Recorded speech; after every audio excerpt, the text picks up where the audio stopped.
नमस्कार दोस्तों, आइए स्वागत करते हैं आप सबको। और आज जो हम क्लास कराने वाले हैं आप लोगों को, ये धर्म के बारे में, यानी बौद्ध बौद्ध धर्म। धर्म का ये मतलब है नहीं कि कोई स्पेशल नहीं, बौद्ध धर्म के बारे में हम बताएंगे दोस्तों। बौद्ध धर्म के आपको भी मालूम होना चाहिए, बौद्ध धर्म की शुरुआत गौतम बुद्ध ने किया था, है ना। एशिया का इन्हें ज्योति कुंज के भी नाम से जाना जाता है। गौतम बुद्ध के दोस्तों बचपन का नाम क्या था? सिद्धार्थ था। ये हर किसी को मालूम होना चाहिए। बचपन से ही स्वभाव से कोमल, है ना, और बहुत ही ईमानदार किस्म के व्यक्ति थे। और इनके बारे में बताया ये भी जाता है दोस्तों, गौतम बुद्ध अपना जीवन के बारे में वो खुद अपने निजी चीजों से सीखे थे। हालांकि इन्हें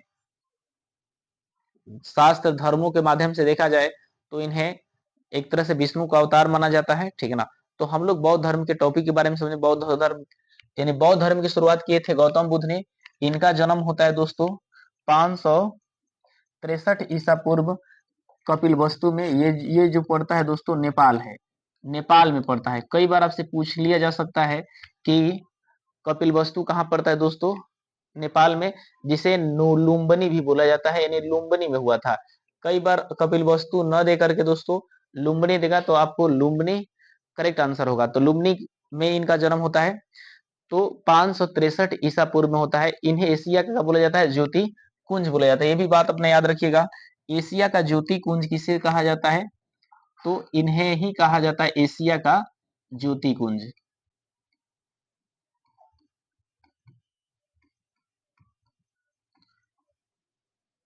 एशिया का ज्योति कुंज के नाम से जाना जाता है। गौतम बुद्ध के बचपन का क्या नाम है दोस्तों? गौतम बुद्ध के बचपन का नाम है दोस्तों सिद्धार्थ। याद रखिएगा, बचपन का नाम क्या है दोस्तों? सिद्धार्थ नाम है।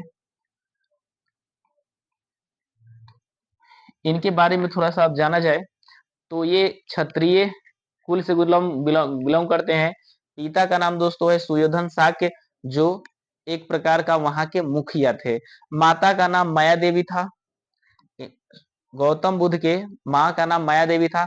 माया देवी ने जब गौतम बुद्ध को जन्म दी तो उसके 7वें दिन बाद इनकी माता जी का मृत्यु हो जाता है।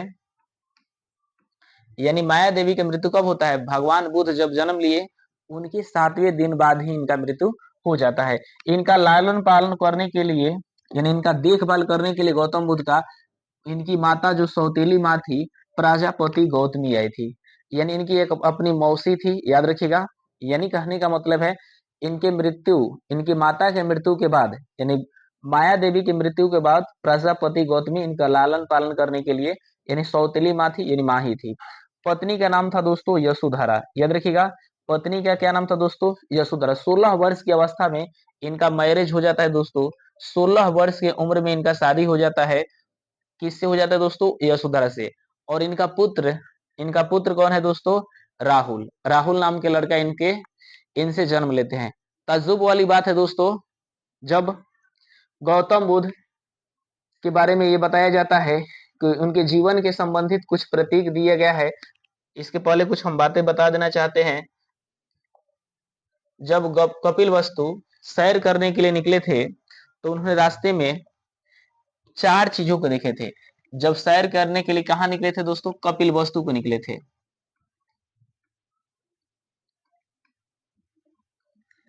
जब भगवान बुद्ध कपिल वस्तु को सैर करने के लिए निकले थे तो 4 चीजों को देखे थे। बूढ़ा आदमी को देखे थे, यानी बूढ़ा देखे, बीमार देखे, सौ देखे, और एक सन्यासी को देखे। दोस्तों बूढ़ा आदमी अपने दर्द में कराह रहा था, यानी कुछ ना कुछ बूढ़े आदमी की समस्याएं होती है। बीमार आदमी ऑलरेडी, बीमार को आप लोग समझ भी करते हैं, बीमार आदमी हमेशा सोचता है कि हम इसकी तरह ठीक हो जाएं और जीवन को कुछ खुशियां पा पाए। 100 यानी लाश जिसे बोला जाता है, लाश के बारे में भी आप लोग समझ पाते हैं। सन्यासी इसमें सबसे हटकर था। तो कपिल वस्तु के लिए जब सैर करने के लिए निकले थे, तो महात्मा बुद्ध, है ना, जब गौतम बुद्ध जब सैर करने के लिए निकले थे, इन चारों चीजों से देखकर उनके अंदर एक तरह से बदलाव आया, है ना। और वो बदलाव आगे चल के क्या क्या होता है दोस्तों, तो चलिए, जब उसी को बोला जाता है उनके अंदर घर छोड़ने का मन किया। तो जैसे ही घर छोड़ने का मन किया, यानी गृह त्याग करने का दोस्तों, गृह त्याग का इनके अंदर विचार आया। तो गृह त्याग का विचार आया, तो बौद्ध धर्म के आधार पे इसे बोला जाता है महाभिनिष्क्रमण, यानी घर छोड़ने का इनके अंदर फैसला आया। और ये जो घर छोड़ने का फैसला था, 29 वर्ष की अवस्था में तब तक ये आ चुके थे। 16 वर्ष की अवस्था में इनका मैरिज होता है दोस्तों, तो यशोधरा से, और 29 वर्ष की उम्र में इनको त्याग करने का मन होता है। तो जैसे ही त्याग करने का मन आता है, तो गौतम बुद्ध के उस काल को बोला जाता है महाभिनिष्क्रमण। महाभिनिष्क्रमण के बारे में आपसे पूछा जा सकता है कि महाभिनिष्क्रमण क्या है दोस्तों। तो याद रखिएगा, गृह त्याग यानी घर के त्यागने के लिए इनके अंदर, जब बूढ़े बीमार 100 सन्यासी को देखे, तो इनके अंदर एक वैराग्य की भावना आई कि यह जिंदगी क्या है दोस्तों। असल में देखा जाए दोस्तों, तो सचमुच में हम लोग दबाव, हर एक इंसान जीते हैं कुछ ना कुछ, या तो पारिवारिक दबाव हो सकता है, या तो मानसिक दबाव हो सकता है, या तो सामाजिक दबाव हो सकता है, या तो आर्थिक दबाव हो सकता है। दबाव किसी न किसी तरह से आपको कुछ न कुछ करने के लिए मजबूर कर देता है दोस्तों। तो इनके भी अंदर एक ऐसा प्रेरणा आया इन सब चीज को देखकर कि आखिर ये जिंदगी है क्या। इन्होंने अपने जीवन के रहस्यों को जानने के लिए आगे बढ़े, है ना। आइए थोड़ा हम बैक चलते हैं दोस्तों। तो मैंने यहां से यहां तक आपको बता दिया है दोस्तों, बुद्ध के जीवन संबंधी कुछ प्रतीक चिन्ह है। तो भगवान बुद्ध के जीवन से संबंधित कुछ प्रतीक क्या क्या है दोस्तों, इसके बारे में हम लोग समझेंगे। तो जन्म जो होता है दोस्तों, जन्म के बारे में बताया जाता है कि कमल है। जन्म का प्रतीक चिन्ह क्या है दोस्तों, कमल है, या फिर इसे सांड बताया जाता है। तो आपसे पूछा जा सकता है कि भगवान बुद्ध के जन्म का प्रतीक क्या है दोस्तों, सांड। याद रखिएगा, ये कि क्या है दोस्तों, सांड है। भगवान बुद्ध के जन्म का प्रतीक क्या है दोस्तों, तो ये याद रखिएगा, सांड है। इसे आप गलती ना करिएगा, क्योंकि गलती करने के बाद ये आपसे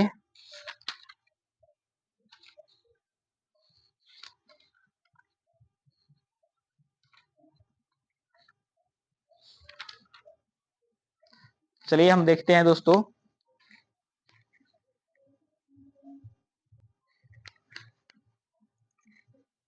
तो मैंने ये बताया, जन्म क्या है दोस्तों, कमल है या सांड है।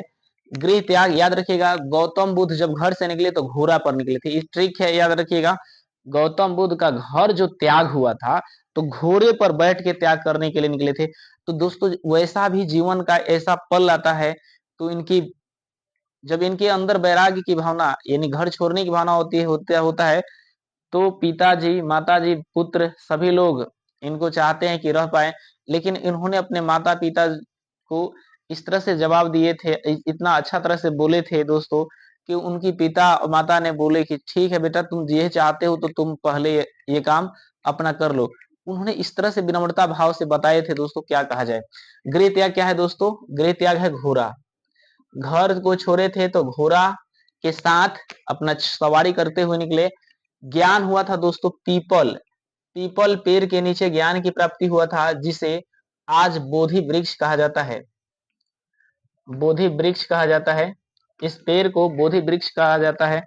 प्रथम उपदेश जब भगवान बुद्ध ने दिए, जब पहला उपदेश देने लगे थे ज्ञान का दोस्तों, याद रखिए, ज्ञान प्राप्ति के बाद ही गौतम का नाम बुद्ध पड़ता है, यानी सिद्धार्थ का नाम बुद्ध पड़ता है दोस्तों, ठीक है ना। प्रथम जो उपदेश देते हैं ये चक्र के रूप में देते हैं, इसका बोला जाता है चक्र। प्रथम उपदेश का प्रतीक चिन्ह क्या है दोस्तों, आपसे पूछा जा सकता है, तो चक्र बताइएगा, ठीक ना। ज्ञान कहाँ होता है, पीपल के नीचे होता है दोस्तों। गृह त्याग का प्रतीक क्या है दोस्तों, तो हम कहेंगे घोड़ा है। इसी तरह से दोस्तों जन्म का क्या प्रतीक है, कमल एवं सांड है। इसी तरह से निर्वाण का क्या प्रतीक है दोस्तों? निर्वाण का जो प्रतीक है, जो आपसे पूछा जा सकता है, निर्वाण का जो प्रतीक है ये पद चिन्ह है। निर्वाण का जो प्रतीक है इसका पद चिन्ह बोला जाता है, पद चिन्ह। और जहां जो मृत्यु है, मृत्यु का जो चिन्ह है दोस्तों, इसे बताया जाता है स्तूप है, स्तूप है। आपको आगे मालूम होना चाहिए कि स्तूप को दोस्तों चार 5 भागों में बांटा गया था, लेकिन इनके मृत्यु के बाद इनके शरीर के 8 भागों में दफनाए, एक तरह से 8 भागों में ये डिवाइड करके भेज दिया गया था। जैसे 8 भाग का मतलब यहाँ पे मैं ये बताना चाहता हूँ, भगवान बुद्ध के जो ये था, बुद्ध के शरीर था 8 अवशेष भागों में बताया गया था। यहाँ देखिए, बुद्ध के मृत्यु के बाद इनके शरीर को यानी 8 अवशेष भागों में बांटा गया। स्तूप को 5 श्रेणियों में रखा गया है दोस्तों, अवशेष स्तूप, वस्तु स्तूप, स्मारक स्तूप, ठीक है ना, प्रतीकात्मक स्तूप और मन्नत स्तूप। तो इस तरह से हम आगे चल के समझेंगे स्तूप के भी बारे में दोस्तों। तो ये जो पैटर्न आपको दिखाई दे रहा होगा, इसे आप आसानी से स्क्रीन शॉट खींच सकते हैं ताकि आपको पढ़ने में दिक्कतें नहीं आए, ठीक है ना। आगे हम लोग चलते हैं। नेक्स्ट स्लाइड आपसे ये पूछा जा रहा है कि बूढ़ा बीमार 100 सन्यासी, मैंने बताया महाविनिष्क्रमण कब कहा गया दोस्तों? इन्होंने जब घर छोड़े थे। गुरु क्या नाम था दोस्तों? पहला गुरु थे अलार कलाम। याद रखिएगा दोस्तों, इनके पहला गुरु थे अलार कलाम, अलार कलाम थे, ठीक है। दूसरा गुरु थे रुद्र दामपुत, रुद्र दामपुत थे। इन्हें याद रखिएगा, पहले गुरु अलार कलाम थे, दूसरे गुरु रुद्र दामपुत थे। इन लोगों से इन्होंने थोड़ा थोड़ा ज्ञान लिए, कुछ दिन तक रहे। उन्होंने बताया कि यहाँ जाइए, और इनके अंदर वो भी संतुष्टि न हुआ कि सचमुच में मेरे जीवन में कुछ ऐसा चीज नहीं आ रहा है जिसको मैं भरोसा कर सकूं, या फिर मेरे अंदर सुकून नहीं आ रहा है, इसलिए और ज्यादा इन्होंने खोज करने के लिए निकले। उरुवेला में इनके 5 साधक मिले थे दोस्तों। उरुवेला में इन्हें, इनके साथ जब उरुवेला पहुंचे तो इनके साथ 5 साधक मिले थे। कौन कौन था जी? कौंडिन्य था, वापा थे, है ना, कौंडिन्य थे, वापा थे, भादिया थे, महानामा थे और अस्सागे थे। इन 5 साधकों के द्वारा इन्होंने आगे अपना बढ़ते चले, और 29 वर्ष के उम्र में जब घर छोड़े थे तो 6 वर्ष के बाद दोस्तों, 6 वर्ष के बाद इन्होंने काफी कठिन परिश्रम करने के उपरांत, यानी 6 वर्ष के बाद बिना अन्न ग्रहण किए, बिना अन्न ग्रहण किए 6 वर्ष बीत गए दोस्तों। तो निरंजना नदी, जो कि बिहार के, है ना, गया जिला में पड़ता है दोस्तों, गया में निरंजना नदी के, जिसे बोला जाता है फाल्गु नदी के किनारे, पीपल वृक्ष के नीचे, याद रखिए पीपल वृक्ष के नीचे इनको ज्ञान की प्राप्ति होता है दोस्तों। तब से इनका नाम पड़ जाता है दोस्तों बुद्ध। यानी जैसे ही इनको ज्ञान मिलता है दोस्तों, ज्ञान हो जाता है, तो इनका नाम हो जाता है बुद्ध। इन्होंने अब इनको बुद्ध के नाम से जाना जाता है। पहला उपदेश के बारे में बताया जाता है, जब इनको ज्ञान हो गया मेरे भाई, जब इनको पूर्ण रूप से ज्ञान हो गया, तो बताया जाता है कि जब ज्ञान हुआ इनको, तो इन्होंने उपदेश देने के लिए गए। तो सबसे पहला उपदेश, जरा सोचिए, आपसे प्यारा चीज क्या है भोजपुरी की दुनिया में? अपना बताया जाता है सार, एक शब्द है ना सार, बीबी के भाई को सार बोला जाता है। तो सबसे किसी भी व्यक्ति को अगर देखा जाए रिलेशन में, तो भाई वन से ज्यादा साला को उसको लगाओ। तो मतलब तैयारी याद करने के लिए ट्रिक्स बता रहा हूँ कि सबसे प्यारा चीज इनके लिए क्या था? सार था। तो इसलिए सबसे पहला उपदेश दिए अपने सार को, यानी सारनाथ को। ये सारनाथ दोस्तों उत्तर प्रदेश में पड़ता है। या सारनाथ एक्सप्रेस भी चलता है, आप भी समझते हैं सारनाथ एक्सप्रेस। और भाषा क्या था दोस्तों? ये भाषा था पाली। याद रखिएगा, किस भाषा में ये उपदेश इनका था? और सभी भाषाएं को अगर पूछा जाए तो सबसे ज्यादा किस भाषा में दिए थे? पाली भाषा में दिए थे। और सबसे ज्यादा उपदेश जो दिए थे, ये श्रावस्ती में दिए थे, श्रावस्ती में दिए थे। याद रखिएगा, सबसे ज्यादा जो उपदेश दिए थे श्रावस्ती में दिए थे। इस स्लाइड को मैं आशा करता हूं कि आप लोग अच्छी तरह से समझ चुके होंगे। सिद्धार्थ ने जब सैर कर कपिल वस्तु के निकले थे, तो 4 चीज देखे। महाविनिष्क्रमण क्या कहा जाता है दोस्तों? गुरु कौन कौन थे मेरे भाई? उरुवेला में 5 साधक मिले थे। कौन कौन थे? कौंडिन्य थे, वापा थे, भादिया थे, महानामा से असागे थे। ज्ञान 6 वर्ष के पश्चात मिलता है, यानी कि उनका उम्र उस समय दोस्तों 35 वर्ष हुआ, यानी 29 वर्ष की उम्र में घर छोड़े थे। 6 वर्ष बाद 35 हो जाता है दोस्तों। 35 वर्ष की अवस्था में इनको निरंजना नदी के किनारे पीपल वृक्ष के नीचे ज्ञान प्राप्ति होता है, और उस समय से इनको बुद्ध के नाम से जाना जाने लगता है।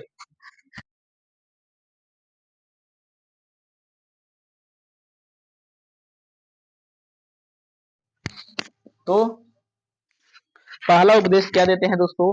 पहला उपदेश देते हैं सारनाथ में। भाषा क्या है दोस्तों? पाली है। सर्वाधिक उपदेश क्या सिद्ध में देते हैं? श्रावस्ती में देते हैं। सबसे ज्यादा उपदेश पूछा जाए तो श्रावस्ती में देते हैं मेरे भाई। सबसे ज्यादा उपदेश इन्होंने श्रावस्ती में ही दिए थे।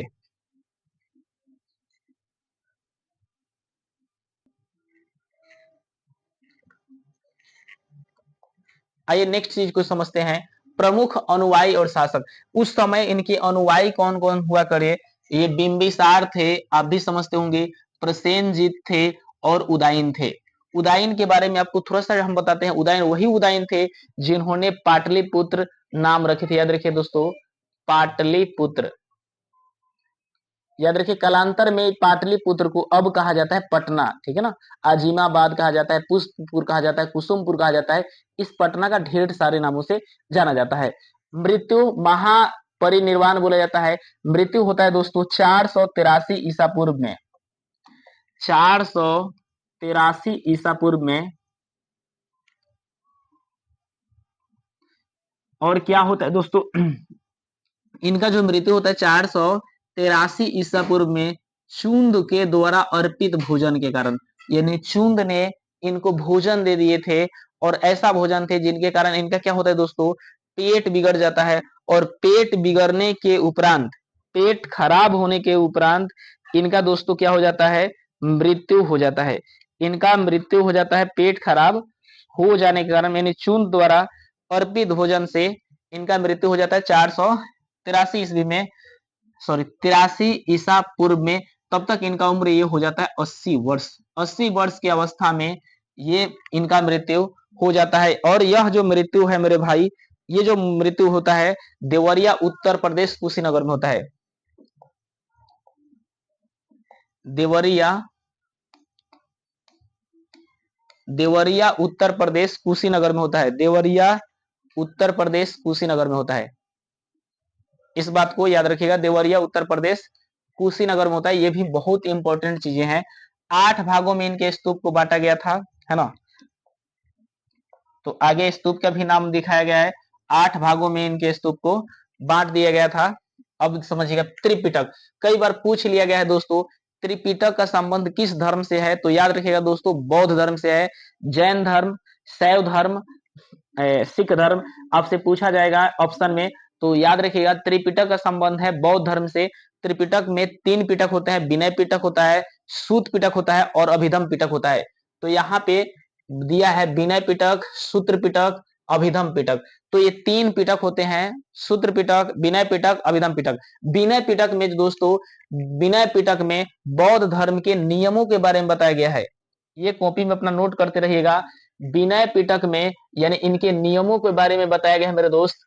सूत्र पिटक में धार्मिक सिद्धांत के बारे में इनका चर्चा किया गया है। यानी बौद्ध धर्म को किस तरह से, धर्म के बारे में किस तरह से नियम कानून दिए जाए, और ये बौद्ध धर्म आगे कालांतर में बढ़ते चला जाए, और इसका जो हो बहुत ज्यादा सभी लोग जान पाए और इसके अनुयायी बन पाए। उसके बाद अभिधम पिटक में मेरे दोस्तों सूचियों का सारांश और प्रश्नोत्तर दिया गया है। कितने प्रकार की इनकी सूचियां होंगी, क्या क्या सूची तैयार करेंगे कि लोग इसमें ज्यादा मात्रा में बढ़ते जाएं और इनको लोग भरोसा करते जाएं, ठीक है ना। तो इन सब चीजों के बारे में जानकारियां होता है। नेक्स्ट स्लाइड में अगर हम देखते हैं तो कह रहा है कि विश्व दुखों से भरा है। ये याद रखिएगा, विश्व दुखों से भरा है किसने कहा था? तो ये उपनिषद में कहा गया। किसने नहीं कहा था? ये उपनिषद में कहा गया है। उपनिषद का क्या अर्थ होता है दोस्तों? गुरु के समीप बैठकर ज्ञान लेना उपनिषद कहलाता है। यानी गुरु के समीप बैठकर अगर ज्ञान ले रहे हैं तो उपनिषद की बातें हैं, है ना। तो विश्व दुखों से भरा है, विश्व दुखों से भरा है दोस्तों। ये चीजों का जिक्र उपनिषद में किया गया है। ये भी सवाल कई बार प्रश्न पूछे गए हैं, हर एक परीक्षाओं में पूछे गए हैं। तृष्णा के छीन होना, यानी तृष्णा को छीन हो जाने की अवस्था को बुद्ध ने निर्वाण कहा। याद देखिएगा, ये निर्वाण किसे कहा गया है? तृष्णा को छीन हो जाना, यानी बुद्धि विवेक को छीन हो जाना, यहाँ पे निर्वाण कहा गया। आगे निर्वाण के बारे में भी ये भी बताया गया, निर्वाण प्राप्ति के लिए क्या क्या होना चाहिए, 10 चीजों का जिक्र किया गया है। देखिए हम बताते हैं दोस्तों, निर्वाण की प्राप्ति अगर कोई करना चाहता है तो ये निर्वाण का अर्थ होता है दीपक का बुझ जाना, और इसके लिए 10 शील उपाय हैं। निर्वाण कोई प्राप्ति करना चाहता है, इसके लिए 10 उपाय हैं। क्या क्या है दोस्तों? चोरी नहीं करना है, झूठ नहीं बोलना है, धन इकट्ठा नहीं रखना है, ठीक ना, इस तरह से लोभ नहीं करना है। तो इस तरह से 10 नियम इन्होंने दिए थे, ठीक है ना। और जो किसान है उनके लिए 5 ही करना था, ठीक। निर्वाण का मतलब होता है दीपक का बुझ जाना, यानी दीपक का बुझ जाना का मतलब हुआ दोस्तों आने जाने का ये जो सिलसिला है, हम जन्म लिए हैं दोस्तों, फिर मरेंगे, फिर आने वाले समय में ये ही नियम है सृष्टि का बनाना और बिगाड़ना, है ना। यानी आप भी जानते हैं कि फिर कोई ना कोई आदमी स्वरूप में जन्म लेगा, फिर बनेगा, है ना कुछ बनेगा, कीड़ा मकोड़ा कुछ भी बने। ये एडजस्ट मैं नहीं जानता कि हम क्या बनेंगे, आप भी नहीं जानते आप क्या बनेंगे, या फिर ये नहीं कह पाएंगे हमने अगले जन्म, जो ये जो मेरा जन्म हुआ है मानव रूप में, इसके पहले हम क्या चीज में जन्म लिए थे, ये नहीं बता पाएंगे। ना आप बता पाइएगा ना हम बता पाएंगे। अगर कोई व्यक्ति ऐसा कह रहा है तो इसके बारे में खुद आप सोच लीजिए क्या कह रहा होगा, आप ही जानते होंगे। निर्वाण का मतलब होता है दीपक का बुझ जाना। 10 शील उपाय मैंने आपको बताया, है ना। आइए जिस स्लाइड में है उसी स्लाइड को हम जानेंगे। हाँ देखिए, यहाँ ये बताया जा रहा है तृष्णा का क्षीण हो जाने की अवस्था को बुद्ध ने क्या कहे हैं दोस्तों? निर्वाण कहे हैं। बुद्ध के अनुयायी, बुद्ध के जो अनुयायी हैं, एक है भिक्षुक और एक है उपासक। भिक्षुक कौन है दोस्तों? भिक्षुक वही है जो उपासक सॉरी जो सन्यास को धारण करता है। सन्यास का मतलब है वो घर छोड़ देना चाहता है, वो पत्नी बीबी सॉरी पत्नी बीबी एक ही है, यानी बीबी माँ बाप बच्चे सब समाज को छोड़कर अपना जीवन भिखारियों की भांति जीना चाहता है, मांग कर खाएगा, है ना, और अपने जीवन को उद्धार करेगा, उसको बोला गया है भिक्षुक। उपासक क्या है दोस्तों? जो गृहस्थ जीवन में रहकर अपने परिवार को चलाकर इस बौद्ध धर्म को प्रचार करता है, उसी को बोला जाता है उपासक। उसी को क्या बोलते हैं दोस्तों? उपासक। भिक्षुक समझ में आ गया? भिक्षुक माने जो सन्यास धारण कर रहा है, उपासक माने जो क्या कर रहा है? गृहस्थ जीवन जी रहा है। उसके बाद न्यूनतम आयु इसमें बताया गया है, बौद्ध धर्म अगर अपनाना चाहते हैं तो कम से कम उम्र हो जाना चाहिए इसमें 15 वर्ष, कम से कम दोस्तों 15 वर्ष। त्रिरत्न, ये प्रश्न पूछा जा सकता है, त्रिरत्न, त्रिरत्न कितने कौन कौन से है? बुद्ध है, धम्म है और संघ है। याद रखिए त्रिरत्न कौन कौन से है? बुद्ध है, धम्म है और संघ है। इस स्लाइड में भी मैं जानना चाहता हूं, आप लोग अच्छी तरह से समझ चुके होंगे, इसमें बहुत अच्छे अच्छे प्रश्न दिए गए हैं। मन एक ही इस वीडियो में, इसलिए मैंने बनाया है कि इस वीडियो को आप पूरा रफा दफा कर सके, है ना। चलिए नेक्स्ट चीज को हम समझते हैं। बौद्ध सभाएं, बौद्ध सभाएं 4 हुआ थे, 4 हुआ सॉरी 4 हुए। कौन कौन से हुए थे? एक था जब भगवान बुद्ध का मृत्यु होता है दोस्तों, तो एक मृत्यु होता है, एक मृत्यु नहीं बुला रहे, 483 में, दूसरा होता है 383 ईस्वी में, चौथा होता है 250 ईस्वी में, है ना, सॉरी तीसरा होता है, तीसरा होता है 250 ईस्वी में, ईसा पूर्व में, और चौथा होता है 98 ईस्वी में, 98 में, ठीक है ना। इसको याद रखिएगा। कौन कौन, ये मैंने ट्रिक लिखा है, इस ट्रिक को आप फॉलो कर सकते हैं। ये रावय पाकू, याद रखिएगा, रावय पाकू, रावय पाकू कहां कहां पर हुआ था? 483 वाला कहां हुआ था? रावय पाकू, याद रखना है, 2 बार 3 बार बोलिएगा, रावय पाकू, रावय पाकू, रावय पाकू। रा का मतलब होता है, रा का मतलब दोस्तों होता है राजगृह, रा का मतलब होगा राजगृह, राजगृह, रा वै पाकू। वै से होता है वैशाली, पा से होता है पाटलिपुत्र, पाटलिपुत्र, और कु से होता है कुवंडलन, कुवंडलन। ये कुवंडलम या कुवंडलन बोला जाता है, ये क्या है दोस्तों? जम्मू में, जम्मू में हुआ था, ठीक है। देखिए यहाँ रावे पा को मैंने ट्रिक दिया है। दूसरा अकाक, उस समय जो थे शासक कौन हुआ करते थे, ये जगह का नाम है दोस्तों, जगह का नाम है। और उस समय शासक यानी शासक का मतलब हुआ राजा। राजा कौन कौन हुआ करते थे दोस्तों, तो यहाँ पर मैंने लिखा अका अक, अ का अ क, अकाक याद रखिएगा। एक स्लाइड को याद रखना है रावे पाकू, दूसरा को याद रखना अकाक। अकाक में क्या होगा दोस्तों, अजात शत्रु, यहां इसका नाम होगा अजात शत्रु, अजात शत्रु। दूसरा है दोस्तों काला शोक, काला शोक। तीसरा याद रखिएगा अशोक। चौथा याद रखिएगा कनिष्क, कनिष्क। ठीक है ना। एक ट्रिक होगा 483, 383, 250 और 98 ईसा।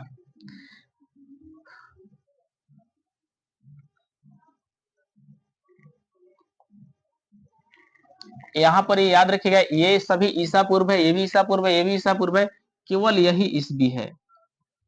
ठीक ना, ये सब क्या है, ईसवी पूर्व है, ये सभी ईसवी पूर्व है, ईसवी पूर्व है। ये भी क्या है दोस्तों, ईसवी पूर्व है। तो इन चीजों को आप आसानी से याद कर सकते हैं। 483, 383, 250, 98, 483, 383, 250। उसके बाद रा वै पाकू, रा से राजगृह, वै से वैशाली, पा से पाटलिपुत्र, पू से कुंडलन। उसके बाद शासक कौन थे, अकाक, अजात शत्रु, काला शोक, अशोक, कनिष्क। उसके बाद यहाँ लिखे हैं जो यहाँ पे उस समय, जो उस समय क्या थे दोस्तों, उस समय वहां के अध्यक्ष कौन कौन हुआ करते थे। अध्यक्ष के बारे में अगर लिखा जाए, अध्यक्ष कौन कौन थे,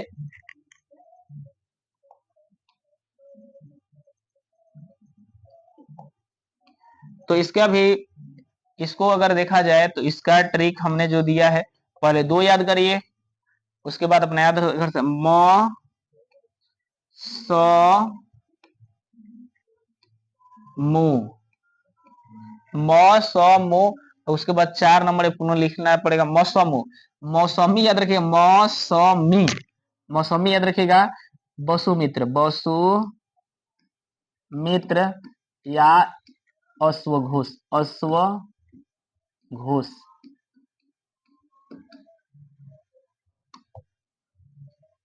यहाँ पे मैं म से क्या लिख रहा हूं, म से होगा महाकश्यप, महाकश्यप, कश्यप।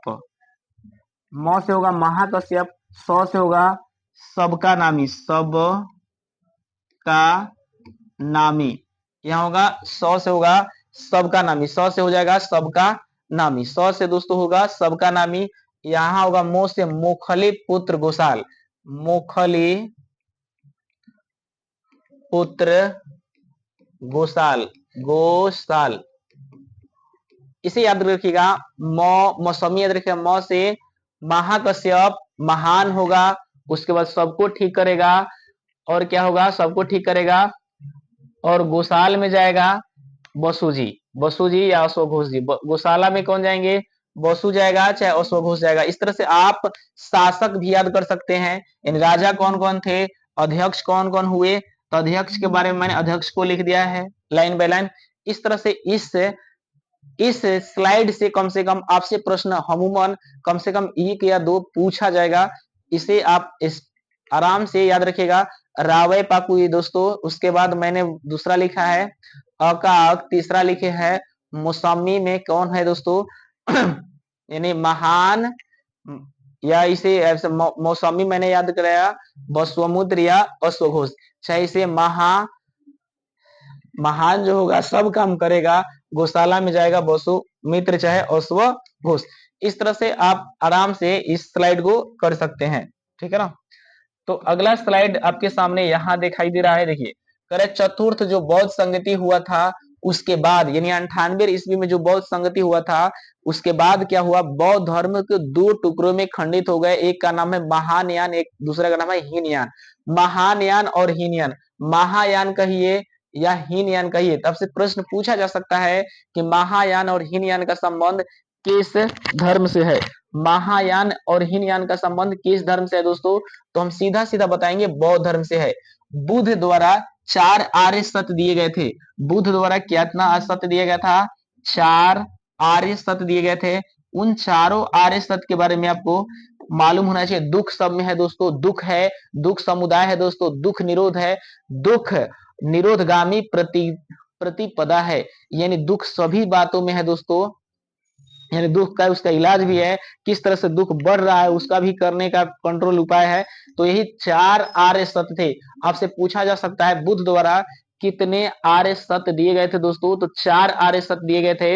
एक है दुख, एक है दुख समुदाय, दुख निरोध और दुख दुख उसके बाद निरोधगामी प्रतिपदा। इस तरह से हम चारों चीजों को याद कर सकते हैं।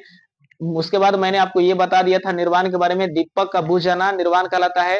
निर्वाण का मतलब हो गया कि जन्म और मरण के बीच को जो रिश्ता है सीधा इस पृथ्वी से समाप्त हो जाए, इसी को निर्वाण बोला गया है। अष्टांगिक मार्ग कितने हैं दोस्तों, अष्टांगिक मार्ग 8 है दोस्तों। अष्टांगिक मार्ग का संबंध पूछा जा सकता है किससे है, तो बौद्ध धर्म से है। बौद्ध धर्म में कौन कौन से हैं दोस्तों, सम्यक ज्ञान है, सम्यक आचरण है, सम्यक वाणी है, सम्यक दृष्टि है। इस तरह से इन 8 को आप याद कर सकते हैं। सम्यक दृष्टि है, सम्यक संकल्प है, अरे यार, सम्यक वाणी है, सम्यक कर्मांत है, सम्यक आजीवन है, सम्यक व्यायाम है, सम्यक स्मृति है, सम्यक समाधि है। इस तरह से अष्टांगिक मार्ग आप 8 तरह से जान सकते हैं। सॉरी, बौद्ध धर्म से संबंधित ये अष्टांगिक मार्ग है। अगला स्लाइड नेक्स्ट क्या है दोस्तों, नेक्स्ट ये स्लाइड आपको मालूम होना चाहिए, ये भी बहुत इंपॉर्टेंट और खासमो खास है। बताया जा रहा है कि अनिश्वरवाद, अनिश्वरवाद, अनिश्वरवाद जो है बौद्ध तथा जैन ये दोनों के बीच कोई समानता लाता है। प्रश्न पूछा जा सकता है कि बौद्ध और जैन धर्म से संबंधित दोनों निकाय एक जैसा हो तो कौन सा है दोस्तों, तो अनिश्वरवाद है। यानी कहने का मतलब है कि अनिश्वरवाद में ईश्वर की मान्यता को प्राथमिकता नहीं दिया गया है। सर्वाधिक बौद्ध मूर्ति जो बना है गांधार कला में बना था। ये वेरी वेरी इंपॉर्टेंट है। इसे तो आप अपने कॉपी में हर एक प्रश्न यहाँ पे दोस्तों इंपॉर्टेंट है, सभी महत्वपूर्ण प्रश्न, इस बात को याद रखिएगा। सर्वाधिक बौद्ध मूर्ति कहाँ बने थे, गांधार कला में बने हुए थे, याद रखिएगा। और जो पहला मूर्ति जो बना था वो मथुरा कला का था। तो यहाँ भी एक तरह से ये बात जहरीला है। सबसे ज्यादा जो भगवान बुद्ध का मूर्ति बना था गांधार कला में बना था, और जो पहला मूर्ति बना था उसे याद रखिएगा मथुरा कला में बना था, याद रखिएगा। सबसे ज्यादा मूर्ति पूछा जाएगा तो क्या बताएंगे, गांधार कला में। अब पहला जो मूर्ति बना था वो मथुरा कला में बना था। बोधि वृक्ष के निकट जो देवालय बनाया था, जो चबूतरा बनाया गया था, इसे सम्राट अशोक ने बनवाया था, इस बात को याद रखिएगा। मूर्ति और वहां पे जो मूर्ति बना था 100 के करीब जो मूर्ति बना था और बना है जो मंदिर की तरफ, तो उसे बनाया था पाल नरेश ने, पाल राजाओं ने बनाया था। 123 फीट का भगवान बुद्ध का मूर्ति हिमाचल प्रदेश में है दोस्तों। ये है रिवारसल झील पर है, ठीक ना। सांची का जो स्तूप है अशोक बनवाए थे, ये मध्य प्रदेश में बनाए थे। ये भी कतई इंपॉर्टेंट चीजें हैं और इसे आप आसानी से कई प्रश्नों में ये देखे होंगे कि ये प्रश्न कई बार पूछ लिया गया है। अजंता की गुफा जो है महाराष्ट्र में है, जो औरंगाबाद में पड़ता है दोस्तों, यानी महाराष्ट्र में ये भी बौद्ध धर्म से संबंधित है। ये जो अजंता की गुफा है वास्तुकला के लिए जाना जाता है, चित्रकला के लिए जाना जाता है और मूर्तिकला के लिए भी जाना जाता है। बुद्ध के मृत्यु के बाद, यानी बुद्ध का मृत्यु कब होता है दोस्तों, बुद्ध का मृत्यु मैंने अभी बताया था 483 ईस्वी पूर्व में। बुद्ध के मृत्यु के बाद इनके शरीर के 8 अवशेष भागों में बांट दिया गया था और स्तूप को 5 श्रेणियों में रखा गया। अवशेष स्तूप, अवशेष स्तूप क्या किस लिए जाना जाता है दोस्तों, तो ये जाना जाता है बुद्ध के जो भगवान बुद्ध है एवं उनके अन्य धार्मिक व्यक्तियों के बारे में बताता है। अवशेष स्तूप, अवशेष स्तूप का संबंध है भगवान बुद्ध के और उनके जो साथ रहने वाले धार्मिक व्यक्ति थे उनके बारे में बताता है। वस्तु स्तूप दोस्तों माने भगवान बुद्ध और उनके शिष्यों के बारे में ये बताया जाता है। चौथा तीसरा स्मारक ये भी शिष्य और भगवान बुद्ध के बारे में बताता है। प्रतीकात्मक बताता है उनके पहलुओं के बारे में कि भगवान बुद्ध की किस प्रकार की पहलुएं थे। उसके बाद मन्नत है दोस्तों, ये भगवान बुद्ध के बारे में अगर जाते हैं आप सीखने के लिए, यात्राओं के बारे में चर्चा करता है। इस तरह से ये 5 स्तूप की श्रेणियां बांटा गया है। आशा करते हैं कि आपको ये आज का जो सेशन है बहुत बेस्ट लगा होगा। इसे आप स्लाइड जो दिया है इसे आराम से स्क्रीनशॉट खींचिए। आज के क्लास को हम बौद्ध धर्म के बारे में अगर देखा जाए तो बिहार पुलिस हो दोस्तों, रेलवे हो या फिर बैंक हो या फिर अन्य कोई प्रतियोगिता परीक्षा आप दे रहे हो, ठीक है ना, इसमें आसानी से इस चैप्टर से, इस पार्ट से, बौद्ध धर्म के बारे से आसानी से 1 या 2 प्रश्न आपको मिलेंगे ही मिलेंगे, ठीक है ना। आज की क्लास को हम यहीं तक ड्रॉप आउट करते हैं दोस्तों। अगर आपको हम प्यारा भरा शब्द जितने बोले हैं बताए हैं अगर अच्छा लगता है दोस्तों, आप हमें पसंद करते हैं मेरे भाई, तो कम से कम लाइक शेयर और सब्सक्राइब करें। आज की क्लास को हम यहीं तक समाप्त करते हैं। जय हिंद, अलविदा, खुशामद रहिए।